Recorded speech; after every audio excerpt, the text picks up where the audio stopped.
पुराने डब्स देखकर कहते हैं यार ये हम किया करते थे। बहुत क्रिंज, बहुत क्रिंज, बहुत क्रिंज। हद से ज़्यादा। और क्या बोलते हैं, ऐसा ही इंसिडेंट मेरे साथ भी था। मैं उस टाइम पे 9th क्लास में थी। तो मेरी टीचर को मेरी सिंगिंग बहुत पसंद थी, वो मेरी इंग्लिश की टीचर थी। तो उन्हें मेरी सिंगिंग बहुत पसंद थी। मैम ने एक दिन क्या किया, पूरी क्लास में मेरे को खड़ा किया सामने, एक हम्म। वीडियो रिकॉर्ड करी गाने की मेरे को गाते हुए, और मैम ने अपने यूट्यूब पे अपलोड कर दी। अच्छा। मी भी लाइक मैम ये क्या कर दिया आपने। बताओ बताओ। काफी अजीब, काफी अजीब। बहुत ही ज़्यादा अजीब। हाँ जी। हाँ, वैसे एक बात और, जैसे आपने बताया आपके दोस्तों को पता था कि आप डबिंग वगैरह करते हो। जब उन्हें फर्स्ट टाइम पता चला था कि हाँ, आप ये डबिंग वगैरह करते हो, आपकी इतनी ज़्यादा फ़ैन फॉलोइंग है, तो उनका हम्म। रिएक्शन क्या था? मतलब प्राउड, तो थोड़ी अब इज़्ज़त? हाँ हाँ, अरे बहुत ज़्यादा। फर्स्ट ऑफ ऑल क्या है कि स्टार्टिंग में तो यार क्या ही फ़ैन फॉलोइंग थी। अभी भी फ़ैन फॉलोइंग कुछ खास नहीं है, काफ़ी मतलब आप लोग कहते हो तो है, लेकिन बात यह है कि जब मैंने स्टार्ट किया था तो मैं काफ़ी लकी हूँ एक चीज़ के लिए कि मतलब मेरे साथ मेरे दोस्त हमेशा हैं। मतलब कुछ हैं जो मतलब बिट्रे कर जाते हैं, लेकिन मेरे जो बेस्ट फ्रेंड्स हैं वो हमेशा मेरे साथ हैं। एंड अभी भी अगर जब मैं ये वीडियो डालूंगा ना तो उसके अंदर आधे कमेंट्स मेरे मेरे दोस्तों के ही होने वाले हैं। तो मेरे दोस्त काफ़ी सपोर्टिव है। एंड जब मैं अपने फेसबुक डेज में अपने फेसबुक में अचीवमेंट्स डाला करता था कि भाई 100 सब्सक्राइबर्स हो गए, 10,000 सब्सक्राइबर्स हो गए, ये हो गया, तो मेरे दोस्तों का कमेंट रहता ही था और अभी भी रहता ही है। मतलब पहला लाइक हमेशा मेरे इंस्टाग्राम वीडियोस में उनका ही आता है, शेयर भी हमेशा पहले वही करते हैं। तो मैं बहुत लकी हूँ कि मुझे मतलब ऐसे दोस्त मिले हैं। मेरे भी खाली 2 ऐसे दोस्त हैं, ओनली 2। मेरे हैं 5-6 दोस्त, और 5-6 दोस्त वो हमेशा सपोर्ट करते हैं। मतलब ये है कि मैं अभी कहूँ तो मतलब पूरी क्लास जो थी वो मुझे सपोर्ट करती थी। तो मतलब ऐसा सीन था। क्लास के मामले में जब मैं 11th-12th में आई थी तब मेरे को सपोर्ट करना शुरू कर दिया था। तब उस टाइम पे मेरी मतलब जो स्कूल की म्यूज़िक टीचर थी वो भी मेरे को सपोर्ट करती थी, ऐसा था पूरा। मैं तो 8th में पता चला था, तो 8th में सपोर्ट, 8th 9th 10th में तो सपोर्ट रही है और अभी भी है ही। तो मतलब 8th क्लास से शुरू, मतलब जब मैंने शुरू किया था फ्रॉम द स्टार्टिंग डेज वो साथ थे। मेरे को 9th और 10th में तो मेरी इंग्लिश की टीचर सपोर्ट करती थी, बाकी म्यूज़िक की टीचर को पता नहीं मेरे से। टीचर्स तो सपोर्ट नहीं, टीचर्स ने नहीं किया सपोर्ट। वो इंग्लिश वाली टीचर करती थी मेरी, बस इकलौती वही टीचर थी जो करती थी। बाकी मेरी जो म्यूज़िक की टीचर थी ना, वो तो ऐसे देखती थी कि भाई मार डालेगी मेरे को। ऐसा ही होता है। बहुत होता है ऐसा, टीचर्स को हो जाता है ना थोड़ा बहुत कि नहीं ये favouritism. The thing is that एक जब आप एक अलग लीग से कुछ करने की कोशिश करते हो, जब आप इन पढ़ाई स्टफ से ज़्यादा एक आर्टिस्ट बनने की कोशिश करते हो, तो ऑफकोर्स बैकलैश मिलता ही है। बहुत एंड ही ज़्यादा। You know see being an artist is not an easy task. काफ़ी सारे लोगों के heart rate comments, criticism, creative criticism ठीक है, लेकिन जो अलग ट्रोल्स और ये ताने टॉन्ट ये सब चीज़ें जो हैं, तो ये काफ़ी डीमोटिवेट करती हैं। और ऐसे तो पता इवन नहीं कॉम्पिटिटर्स से हो जाते हैं। कॉम्पिटिटर्स तो चलो ठीक है, कंपटीशन हटा, वो तो मेरे लिए तो कोई कंपटीशन है नहीं फिलहाल, क्योंकि मैं देखता भी नहीं हूँ सबको उस नज़र से। मैं देखता हूँ एज अ कोलैबोरेटिंग, कि कोई आर्टिस्ट है, अगर वो अच्छा है तो हम दोनों मिलकर काम कर सकते हैं। तो वो चीज़ काफ़ी होनी चाहिए। कंपटीशन तो देखो नहीं होना चाहिए, लेकिन या being an artist is not an easy task. कितने सारे लोग हैं अभी वो मेरे पास डीएम में कमेंट करते हैं कि भाई हमें लोग ऐसा कहते हैं, हमें लोग ऐसा कहते हैं। तो मैंने कहा भाई क्या ही कर सकते हैं, एक कान से सुनो एक कान से निकालो। If you are really passionate about that thing, so I don't think that कि आपको जो है उसके बारे में सोचना चाहिए। देखो लोग तो रोकेंगे ही, लोगों का काम है, क्योंकि आप उनसे अलग काम कर रहे हो। तो ऐसे में वो जेलसी हो ही जाती है कि यार ये हमसे अलग कैसे कर रहा है, ये हम यहाँ पे पढ़ाई कर रहे हैं, हम यहाँ पे 6-6 7-7 घंटे पढ़ रहे हैं, हमें कुछ हाथ नहीं लग रहा, और ये है कि भाई कुछ अलग करके कुछ कर रहा है। तो वो बैकलैश मिलता ही है, तो वो परवाह नहीं करनी चाहिए उस चीज़ की। वही तो है ना, पीठ पीछे बोलने वाले बहुत लोग होते हैं, पीठ पे खंजर मारने वाले लोग बहुत होते हैं, सामने से सपोर्ट करने वाले बहुत कम होते हैं। बहुत कम होते हैं। तो देखो मैं एक चीज़ कहना चाहता हूँ कि आपको किसी के ऊपर डिपेंडेबल होने की ज़रूरत नहीं है। अगर आप खुद के लिए खुश रह सकते हो तो आप खुद के लिए काम भी कर सकते हो। सो ये सब चीज़ें हटा दो। इसी चीज़ जस्ट को लेके मेरे पास आपके लिए एक क्वेश्चन है। जब आपने मतलब डबिंग वगैरह शुरू करी थी, तो उस टाइम पर मे बी आपके पास जॉब वगैरह तो होगी नहीं, तो मतलब आपने डबिंग का सारा सामान कैसे खरीदा था? माइक वगैरह ये सब? ठीक है, बताता हूँ। तो क्या है कि अ, मैंने कैसे मतलब देखो, पेरेंट्स का सपोर्ट तो है ही, ठीक है, पेरेंट्स का सपोर्ट था और आ गया था तब तक। तो कहीं ना कहीं मैंने इतना इन्वेस्टमेंट नहीं किया है अपनी चीज़ों पे, बट मेरे पेरेंट्स ने किया। तो मैं कहूँगा कि मेरे पेरेंट्स ने मेरी हेल्प की है काफ़ी। देखो, मैं पैसे इकट्ठे करता था और मैं पैसे जो भी आता था यूट्यूब से थोड़ा बहुत आता था, या जो दूसरी चीज़ों से थोड़ा बहुत छोटा मोटा डब करके आता था, जो भी पॉडकास्ट वगैरह ये सब डब करके, तो उनके पैसे जो जमा करता था वो मेरे पास रहते थे, और बाकी मेरे पापा मम्मी थोड़ा कंट्रीब्यूट कर देते थे। एंड हम सब मिलके ऐसे करके मैंने पहले माइक लिया। मैंने ऐसा एक साथ पूरा सेटअप नहीं लिया। काफ़ी लोग बोलते हैं कि यार तू तो बचपन में तू छोटा सा है, तेरे को माइक मिल गया। तो पहले मैंने हेडफोन्स लिए अलग से, फिर मैंने माइक लिया। माइक के साथ ट्राइपॉड स्टैंड आया था, जैसे तैसे उससे काम चलाया, और अब जाके मैंने एक स्टैंड लिया है। और अभी भी मेरे माइक के अंदर पॉप फिल्टर नहीं लगा हुआ है, तो मैं विदाउट पॉप फिल्टर ही काम करता हूँ अभी। तो मैं जस्ट ऐसे ही जो मेरा एक रैंडम सेटअप है वैसे करता हूँ। लेकिन फिर भी आपकी क्वालिटी एकदम माशाल्लाह होती है। वो इसलिए होती है क्योंकि अब माइक है। देखो, पहले मैं फ़ोन से करता था, है ना? तो काफ़ी जो लोग हैं, जो नए लोग हैं, वो कहते हैं कि यार हमारे पास माइक नहीं है, हमारे पास ये नहीं है, हमारे पास वो नहीं है। सो आई थिंक ये चीज़ मैटर नहीं करती है। सबसे चीज़ जो मैटर करती है वो ये करती है कि आपके पास स्किल्स है कि नहीं। मैं स्टार्टिंग में फ़ोन से करता था, और जब मुझे पता चला कि हाँ भाई, अब ये राइट टाइम है माइक लेने का, तब मैंने माइक में इन्वेस्ट किया। जब मुझे लगा कि हाँ, ये मुझे बदले में कुछ दे सकता है। मेरे पास जब स्किल्स आ गए थे, जब मैं थोड़ा बहुत सीख गया था, तब लिया। तो अभी आप 1 लाख रुपए का माइक ले लो, और अगर आपको आता कुछ नहीं हो, तो जो फ़ोन से क्वालिटी आएगी और जो 1 लाख रुपए वाले माइक की क्वालिटी आएगी वो सेम ही रहेगी, वो है तो ना? सेम ही रहनी है। सेम ही रहनी है। तो इसलिए वो चीज़ नहीं सोचने की ज़रूरत है। बस जैसा है, आपको अपने स्किल्स बेटर करने हैं, चाहे फ़ोन का माइक हो, चाहे अपना ये महंगा 10,000 माइक हो, 3,000 वाला माइक हो, वो कोई फ़र्क नहीं पड़ता। इवन कॉलर माइक हो। इवन कॉलर माइक हो, मैंने देखा है, मैंने काफ़ी पैशनेट लोग देखे हैं, वो कॉलर माइक से डब करते हैं। मेरा एक दोस्त है, उसने अपना माइक लिया हुआ है, उसके पास लैपटॉप नहीं है, तो वो माइक जो है वो अपने फ़ोन के साथ कनेक्ट करके डब करता है। तो द थिंग हाँ, is really is about passion, you know, if you are passionate, तो आप कोई भी माइक ले लो, कॉलर माइक ले लो, फ़ोन का माइक ले लो, ईयरफ़ोन्स वाले माइक होते हैं, उनसे भी बंदे डब करते हैं, तो कैसे भी डब कर सकते हैं। ऐसे ही एक मैं बताती हूँ। मैं असल में एक ऐप यूज़ करती थी, स्टार मेकर। तो वहाँ पर मतलब लोगों के हुँ, पास माइक वगैरह जिन पे नहीं होते थे, वो सिंपल अपने ईयरफोन्स पे, मतलब जो माइक्रोफोन्स होते हैं उन पे गाते थे। गाकर करते थे। इतना मतलब इतने बड़े बड़े स्टार्स है, पूरा लाइव शो कर रहे हैं, इतनी सारी फैन फॉलोइंग है इनकी, और ये खाली एक सिंपल ईयरफोन से गा रहे हैं और इतना प्यारा गा रहे हैं। तो वही चीज़ है, because they don't care about it, क्योंकि उनके पास स्किल्स है, उन्हें पता है कि कैसी भी आवाज़ हो। अभी तो मैं माइक से पॉडकास्ट रिकॉर्ड कर रहा हूँ, मैं फ़ोन के माइक से भी रिकॉर्ड कर सकता था ये पॉडकास्ट, है ना? लेकिन कोई फ़र्क नहीं पड़ता, क्योंकि मुझे देखो बोलना आता है, मेरे पास स्किल्स हैं, मेरे पास पैशन है। ये जब चीज़ें हो जाती हैं, तो फिर आदमी केयर नहीं करता कि वो कैसे रिकॉर्ड कर। मैं अभी तक फ़ोन से रिकॉर्ड करता हूँ कभी-कभी। मैं भी फ़ोन वाली हूँ, खैर। मैं इससे कुछ नहीं कहना। कोई फ़र्क नहीं पड़ता। मेरे को पसंद है, और मेरे को फ़ोन पे ज़्यादा ईज़ी भी लगता है, काफ़ी ईज़ी लगता है, इसलिए फ़ोन ही बेस्ट है। एग्जैक्टली तो जैसे तुमने अभी अपना पहला डब एनिमी टीम का किया, कितनी बड़ी अचीवमेंट है, वो भी फ़ोन से किया। तो देखो, कोई बैकलैश मिला तुम्हें कि यार तूने फ़ोन से किया है, तूने ऐसा किया है, वैसा किया है, देखो कोई फ़र्क नहीं है। मेरे को तो किसी ने पूछा भी नहीं किसी ने, तूने कैसे डब किया, क्या किया? देखो, कोई फ़र्क नहीं पड़ता इस चीज़ से कि आप फ़ोन से कर रहे हो या किसी और से कर रहे हो। बेसिकली जो मैटर करता है वो स्किल्स। हमें लोगों को अपनी आवाज़ से इम्प्रेस नहीं करना है, हमें लोगों को अपने स्किल्स से इम्प्रेस करना है। ये चीज़ होनी चाहिए। हाँ, वो तो है। वैसे आपने कभी सोचा है कि आप डबिंग एज़ अ प्रोफ़ेशन करोगे, या बस ऐसे ही है डबिंग? ऑफ कोर्स, अरे मैं 5-6 साल से कर रहा हूँ। तो ऑफ कोर्स मैं ऑफिशियल जाना चाहता हूँ। The thing is that I am actually studying in Delhi.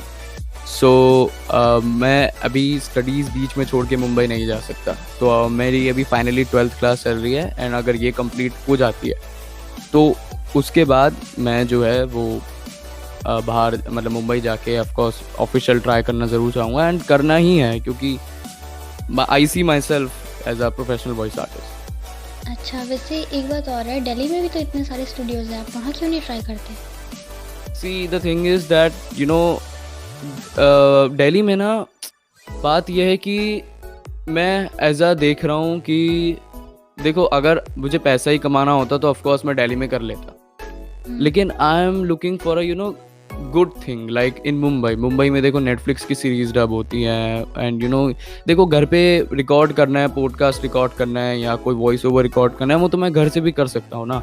तो अपने सारा पैसा वेस्ट अभी करना, दिल्ली के स्टूडियोज में जाकर काम करना, वो कोई बात नहीं बनती है। अगर करूँगा तो अच्छे तरीके से करूँगा, वरना मैं घर पे ऐसे अपने माइक से कर रहा हूँ, तो ये चीज़ है। अच्छा, वैसे दिल्ली में एक स्टूडियो है, दुर्गा स्टूडियो, आपने उसके बारे में कभी सोचा? नहीं, मैंने नहीं सोचा। मैं आपको वही तो कह रहा हूँ कि मैं देखो, अगर मेरे को डब करना ही है तो मैं अच्छे तरीके से डब करूँगा।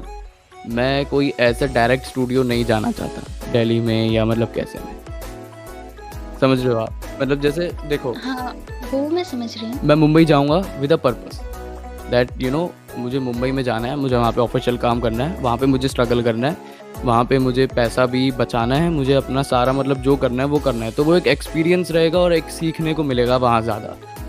दिल्ली में देखो काम भी उतना नहीं है देखा जाए। हाँ, वो तो बहुत ही कम है, डबिंग वगैरह से रिलेटेड बहुत कम काम है दिल्ली में तो। एग्जैक्टली।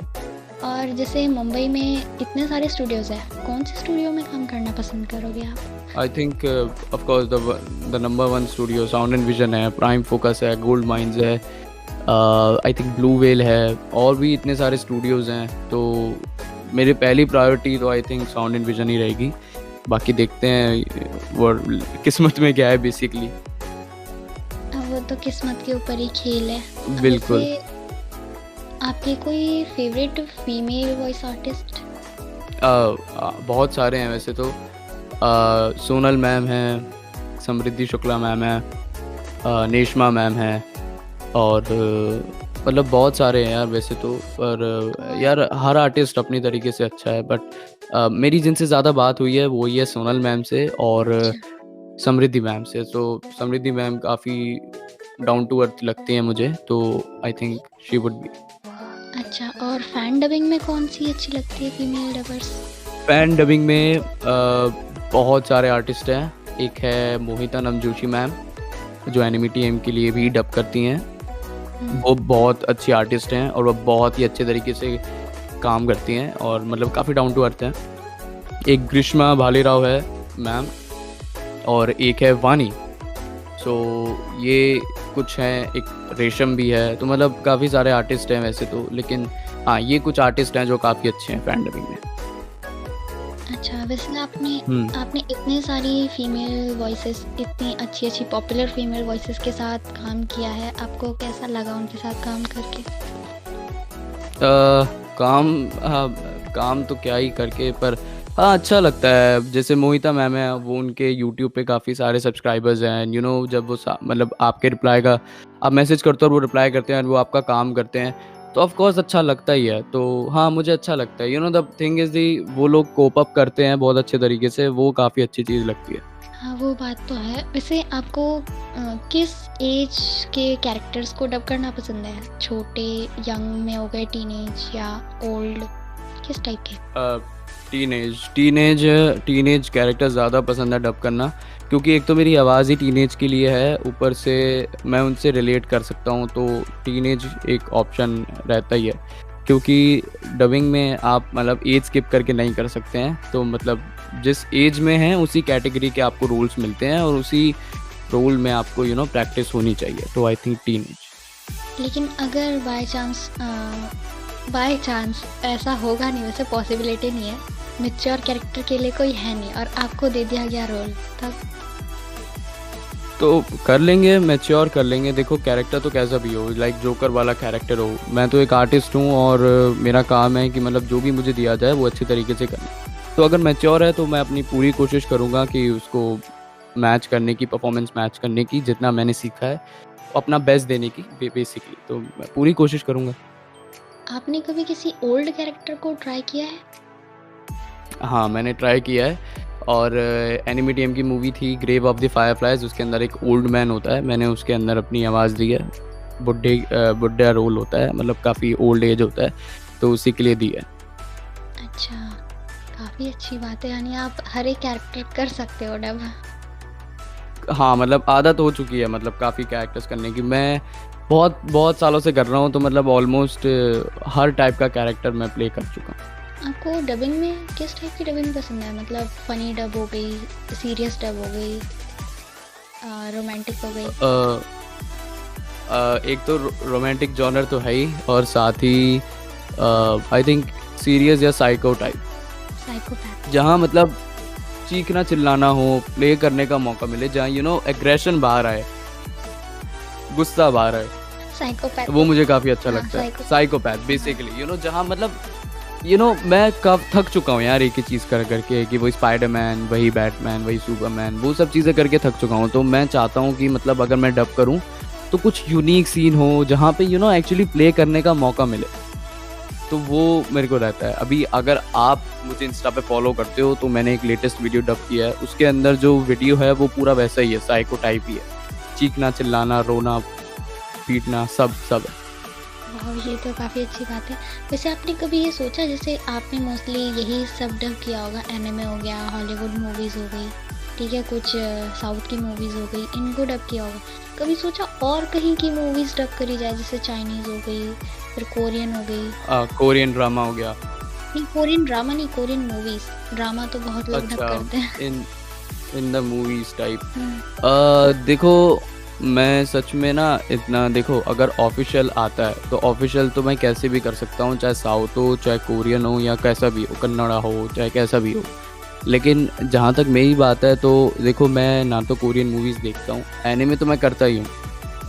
ना मैं कोरियन मूवीज़ देखता हूँ, और ना ही मैं कोई दूसरे टाइप का कुछ सिनेमा देखता हूँ। तो अगर अब मैं देखता ही नहीं हूँ, तो मैं वो डब नहीं कर सकता। तो अगर मैं शायद कभी देखना चाहूँ, या मतलब देखूँ, तो शायद हो सकता है। लेकिन अगर हाँ, ऑफ़र आता है कहीं ऑफ़िशियल से, कि मतलब इन द फ्यूचर कि कोई कोरियन ड्रामा के लिए सिलेक्ट हुआ है, या कोई कोरियन मूवी के लिए सिलेक्ट हुआ है, तो ऑफ़ कोर्स डब करेंगे, उसके अंदर कोई दो राय नहीं है।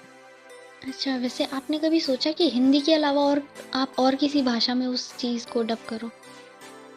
मैंने एक यूट्यूबर है ऋषभ रॉक्स करके, उनके साथ मैंने आई थिंक 4 लैंग्वेजेज़ या 5-6 लैंग्वेजेज़ में गाना गाया हुआ है। अब तो मुझे लिरिक्स याद नहीं है ख़ैर, लेकिन एक लायन किंग का गाना आया था, हकूना मटाटा, हाँ। वो मैंने 5-6 लैंग्वेजेज़ के अंदर डब किया हुआ है, सिंग किया हुआ है।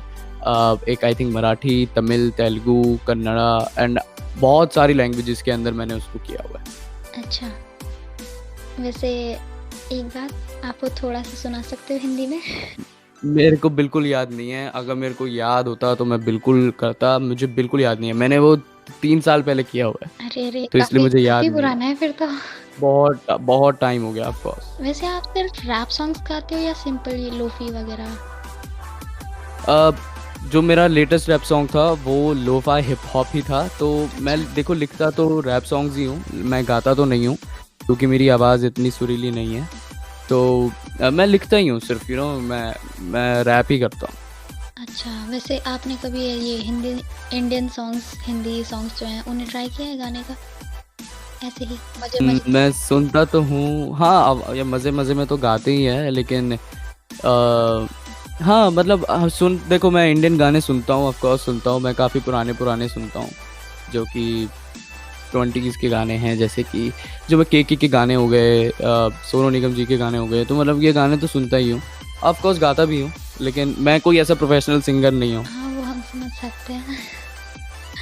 गाने को तो हम भी बस चिल्लाते रहते हैं, उसमें कोई उसमें बिल्कुल, वो सिर्फ़ अपने को ही खुशी मिलती है गाकर, बाकी वो सुनाने लायक नहीं होता किसी को। और एक तो वो अलग हो जाता है, हेडफ़ोन्स लगा लिए, गाना चल रहा है और गा हम कुछ और रहे हैं, गाना वो चलते गा जा रहा है। गा खुद रहे हैं। Exactly, exactly. आपके साथ कभी ऐसा हुआ है जैसे आपको लिरिक्स नहीं पता है लेकिन आप तब भी उस गाने को गा रहे हो? हाँ, हाँ, ये मम्बलिंग, हाँ, करता हूँ, बिल्कुल करता हूँ। अभी कुछ दिनों पहले ही कर रहा था। अरे, कभी-कभी तो अजीब-सा लगता है, सोचते हैं ये चल क्या रहा है, ये मैं कर क्या रही है। एग्ज़ैक्टली कुछ भी वो मैच नहीं हो रहे होते लेकिन फिर भी वो कर रहे होते हैं। हाँ, बहुत बार किया है, बहुत बार। फिर हम आपसे चाहते हैं कि आप हमारे जितने मतलब फ़ैन लवर्स हैं, डबिंग कम्युनिटी में हैं, जितने सिंगर्स हैं, रैपर्स हैं, उन सबको थोड़ी इंस्पिरेशन के लिए कुछ शब्द कहें। ठीक है, तो मैं कहना चाहता हूँ कि देखो जितने भी लोग हैं, जो भी कुछ ना कुछ ट्राई कर रहे हैं अपने आर्ट में, अपने क्राफ्ट में एंड जो भी बेसिकली डबिंग कर रहे हैं और काफ़ी चीज़ें, तो मैं उनको कहना चाहता हूँ कि ये चीज़ मैं नहीं कहता हूँ, ये चीज़ मैंने सीखी है किसी से और वो ये है कि भाई देखो, काम किसी का मत काटो, सबका काम सबको मिलेगा और कभी भी कंपटीशन मत रखो। Collaborating is the only way जिससे कुछ चीज़ बन सकती है, कुछ यूनिक बन सकता है। कंपटीशन में आप अकेले वहाँ पे रहोगे और एक साथ अगर कोलैबोरेट करके करोगे तो एक नई चीज़ आएगी। तो कोलैबोरेशन सबसे बड़ी चीज़ है जो कि होनी चाहिए और धक्का-मुक्की मत करो, कुछ ज़्यादा मतलब ईगो पे मत लो, हमेशा डाउन टू अर्थ रहो। अपने क्राफ्ट पे ध्यान दो, अपनी एक्टिंग पे ध्यान दो। मैं देखता हूँ कि काफ़ी नए लोग जो हैं, वो सबसे पहले माइक ले लेते हैं और उसके बाद पूछते हैं कि भाई हमारे एक्सप्रेशन नहीं आ रहे हैं। तो सबसे पहले सीखो कि एक्सप्रेशन कैसे लाते हैं, सबसे पहले सीखो कि प्रोनंसिएशन क्या होता है, डिक्शन क्या होता है, प्रोजेक्शन क्या होता है। मेन चीज़ें बेसिक सीखो और उसके बाद जाके इन्वेस्ट करो माइक में, क्योंकि मुझे ऐसा लगता है कि अगर आपको इंस्ट्रूमेंट लेते हो तो उसके लिए आपको वर्थी होना ज़रूरी है। अगर आप वर्थी नहीं हो तो उसका कोई फ़ायदा नहीं है। तो बेसिकली आप अपने स्किल्स पे ध्यान दो, अपने क्राफ्ट पे ध्यान दो, अपने परिवार का ध्यान दो। Stay safe and take care. Yeah okay, so bye bye मिन्ना सा, सायोनारा। थैंक यू सो मच बुलाने के लिए। Thank you so much.